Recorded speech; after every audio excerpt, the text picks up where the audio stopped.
Golf ଅଞ୍ଚଳରେ ଜାରି ରହିଥିବା ଯୁଦ୍ଧ ମଧ୍ୟରେ ଭାରତୀୟ ଜାହାଜଗୁଡ଼ିକ ସୁରକ୍ଷିତ ଯାତାୟାତ ପାଇଁ କୂଟନୈତିକ ସ୍ତରରେ ବଡ଼ ଧରଣର ଆଲୋଚନା ଆରମ୍ଭ ହୋଇଛି। ହର୍ମୁଜ ପ୍ରଣାଳୀ ଦେଇ ଭାରତୀୟ ପତାକାଧାରୀ ଜାହାଜଗୁଡ଼ିକର ସୁରକ୍ଷିତ ପ୍ରବେଶ ପାଇଁ ଭାରତ ଚେଷ୍ଟା କରୁଥିବା ବେଳେ ଏହାର ପ୍ରତିବଦଳରେ ଇରାନ ଏକ ବଡ଼ ସର୍ତ୍ତ ରଖିଛି। ଭାରତୀୟ ଜଳସୀମା ନିକଟରୁ ଜବତ କରାଯାଇଥିବା 3ଟି ତୈଳ ଟ୍ୟାଙ୍କରକୁ ମୁକ୍ତ କରିବା ପାଇଁ ତେହେରାନ ଦାବି କରିଥିବା ଜଣାପଡ଼ିଛି। ରଟର୍ସ ରିପୋର୍ଟ ଅନୁଯାୟୀ ଗତ ଫେବୃଆରୀ ମାସରେ ଭାରତୀୟ କୋଷ୍ଟଗାର୍ଡ ଦ୍ୱାରା ଜବତ ହୋଇଥିବା ଆସଫାଲ୍ଟ ଷ୍ଟାର, ଅଲ୍ ଜାବଜିଆ ଏବଂ ଷ୍ଟେଲାର ରୁବି ନାମକ 3ଟି ଟ୍ୟାଙ୍କରର ମୁକ୍ତି ଚାହୁଁଛି ଇରାନ। ଏହି ଜାହାଜଗୁଡ଼ିକ ପରିଚୟ ବଦଳାଇ ସମୁଦ୍ର ମଧ୍ୟରେ ବେଆଇନ କାରବାର କରୁଥିବା ଅଭିଯୋଗରେ ମୁମ୍ବାଇ ନିକଟରେ ଅଟକ ରଖାଯାଇଛି। ଜାହାଜ ମୁକ୍ତି ସହ ଇରାନର କେତେକ ଜରୁରୀକାଳୀନ ଔଷଧ ଏବଂ ଚିକିତ୍ସା ଉପକରଣ ମଧ୍ୟ ଭାରତରୁ ମାଗିଥିବା ଜଣାପଡ଼ିଛି।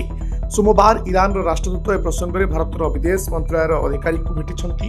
ବର୍ତ୍ତମାନ ଗଲ୍ଫ ଅଞ୍ଚଳରେ 22ଟି ଭାରତୀୟ ଜାହାଜ ଏବଂ 611 ଜଣ ନାବିକ ଫସି ରହିଛନ୍ତି। ସେଥିମଧ୍ୟରୁ 6ଟି ଜାହାଜରେ ଏଲ୍ପିଜି ରହିଛି। ଭାରତ ନିଜର 90% ଏଲ୍ପିଜି ଆମଦାନୀ ପାଇଁ ଗଲ୍ଫ ଉପରେ ନିର୍ଭର କରୁଥିବାରୁ ଏହି ଜାହାଜଗୁଡ଼ିକର ସୁରକ୍ଷିତ ପ୍ରତ୍ୟାବର୍ତ୍ତନ ଅତ୍ୟନ୍ତ ଜରୁରୀ।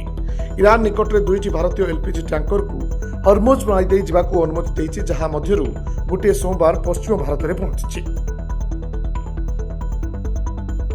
Bureau report Dinalipi live.